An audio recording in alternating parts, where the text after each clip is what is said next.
Israeli Prime Minister Benjamin Netanyahu is getting real tired of protests by family members of the hostages who remain captive in the Gaza Strip by Hamas.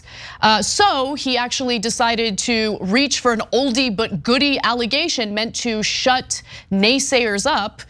He accused them of helping Hamas by engaging in protests.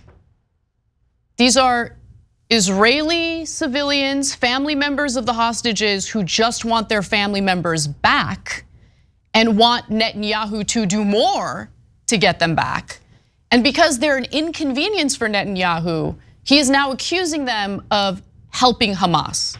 Speaking at a Tel Aviv press conference on Saturday night, Netanyahu criticized the hostage families' protests, saying, "I understand that it is impossible to control one's emotions, but the hostages' protest movement doesn't help and only hardens Hamas's demands and delays the results that we all want," the Jerusalem Post reported. So they initially reported on Netanyahu's statements, and it was reported by other outlets afterwards. Now the hostages' families hit back in a statement per the Jerusalem Post.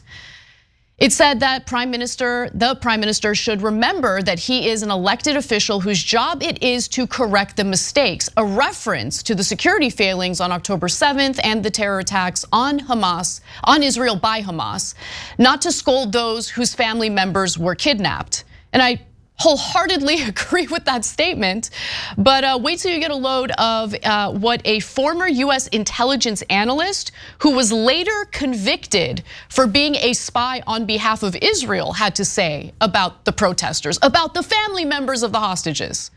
Jonathan Pollard, a former US Navy intelligence analyst who was convicted for spying for Israel, previously said the families of those taken captive in Gaza should have been silenced. When Israel declared war, the first thing that the government should have done was declare a state of national emergency and told all the hostages, "You will keep your mouth shut or we will shut them for you," he said. He even advocated for imprisoning these family members, saying, quote, "If that means imprisoning to silence certain members of the hostage families, then so be it. We're in a state of war." Yeah, so first of all, I have no interest in listening to the traitor Jonathan Pollard, who's one of the worst people of my lifetime in betraying America. So Israel said, "Oh, what's the big deal? We're your allies, so we can steal secrets from you." And they begged for him back, and they said, "He's such a wonderful, wonderful guy. He was just stealing on behalf of your beloved friend who always gets you in trouble, always gets you hated by the whole world, always commits war crimes, and then steals from you on top. What's the big deal?" Now this Pollard guy's going around like he owns the place, and he's going, "Oh yeah, we should, hate the family members of the hostages." Yeah. Yeah, of course, he's a right-wing thug who's a traitor to this country, and by the way, has done a terrible thing of spreading anti-Semitism in the world. Because what's an anti-Semitic trope? Split loyalties, right? When it gets applied to, nationalized citizens, no one cares, but if it's applied to Jewish Americans, people lose it, right? And rightfully so. There's no split loyalties. And then a spy traitor like Pollard comes along and betrays America on behalf of Israel, and then everybody goes, "Well, I don't know, look at this," right? And so don't do that. He's a single case, he doesn't represent everyone, but he is a terrible, despicable human being. And I remember all those sick politicians who actually lobbied to get him released, even though he's a traitor. Insane. Okay, so anyways, back to Netanyahu. So this guy's 25 times the terrorist that Hamas is. There's no dispute about that. He's killed 25 times the number of civilians. That's according to, if you take the IDF's numbers. The real number is much larger, but according to the IDF's numbers. So I am not in the camp of, well, Israel's allowed to murder civilians. They did it all by accident. Oops, did we kill 25 times the number of civilians you killed? My ass. If you believe that, you're so blinded by your bias, you can't see straight. You're like, or you think Israeli lives, and this is what the American position is. Keep it real, but there's a twist on it because of the story. Hold. The American position is Israeli lives are precious, beautiful, the most important life on the planet Earth. And I agree with that. Every life is the most important life on earth. I want those Israelis protected. I want them safe. I want them to have a safe haven.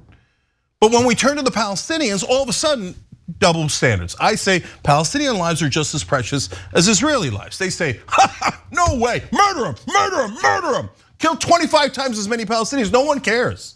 Because they're lower than dirt, they're subhuman according to the American government. Well, Joe Biden wonders why there's not a single Muslim who's gonna vote for him in Michigan. You treat people like they're subhuman. You don't mind that they're butchered by the butcher of Jerusalem and Tel Aviv, Netanyahu.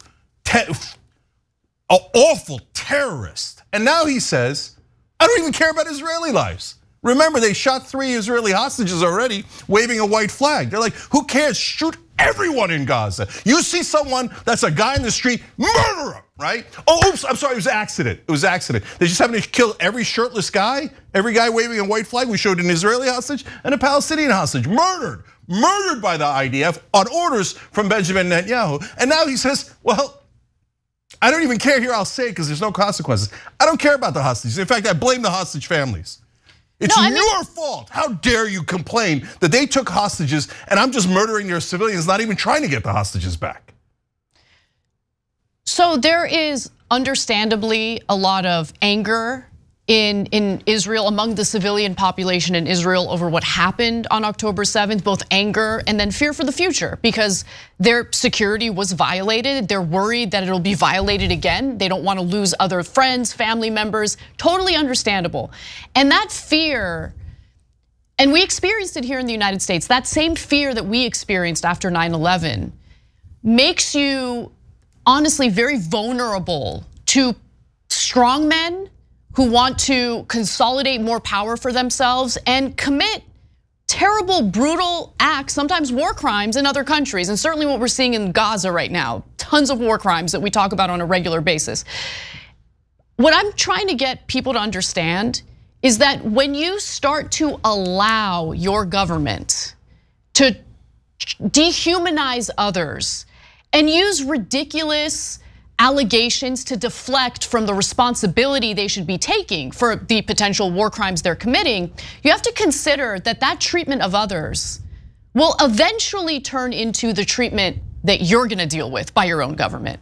And so while Netanyahu and other members of the Israeli government have had no problem going around accusing anyone who happens to be a critic of theirs on the international stage of either being anti-Semitic or of aiding and abetting Hamas, a lot of people in the Israeli civilian population sat back and let it happen and thought, no, it's totally true. Anyone who dares speak against what the IDF and the Israeli government is doing, they're aiding and abetting Hamas. That's all we need to do. We need to accuse them of aiding and abetting Hamas over and over again.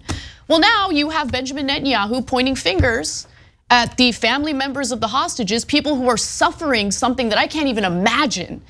And he's accusing them of aiding and abetting Hamas. Yeah, there's another way that he's aiding and abetting Hamas, but I'm gonna get to that in 1 second. One more thing about Netanyahu. He says that accountability for what went wrong in actually defending Israel. What he's doing right now in Gaza is not defense, it's offense.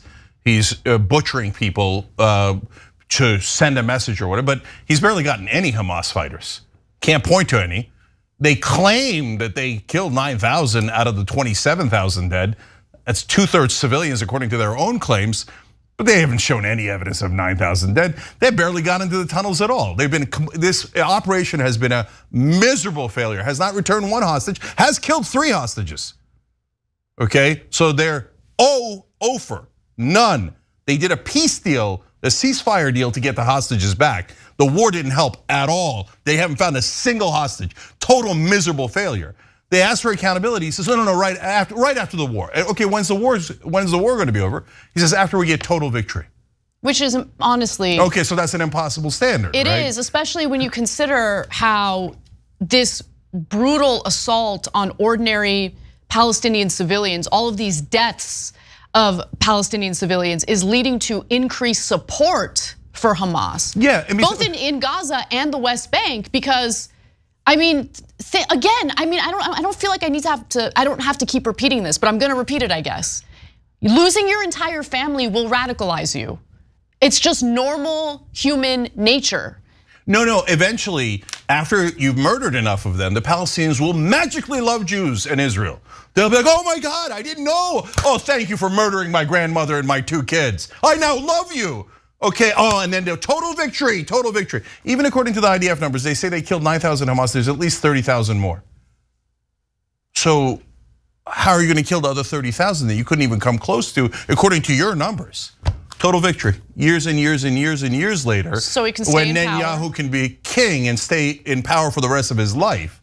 Okay, if you fall for that and you're in Israel, no matter what side you are about the Palestinians, this guy let you down on October 7th, was a corrupt piece of crap to begin with. Funded Hamas himself. And funded Hamas himself.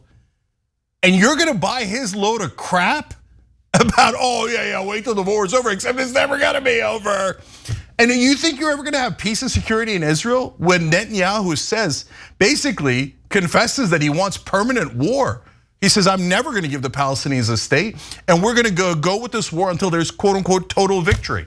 That means war forever. That means Israel is never safe. But the beloved Netanyahu, at least he gets to retain power. Is that a fair deal, Israel? Do you feel like you're getting the better end of that deal? So the hostage families should shut up, and you should never have peace and security. But Netanyahu is elevated. The great terrorist Netanyahu is the leader of Israel. You should be so proud.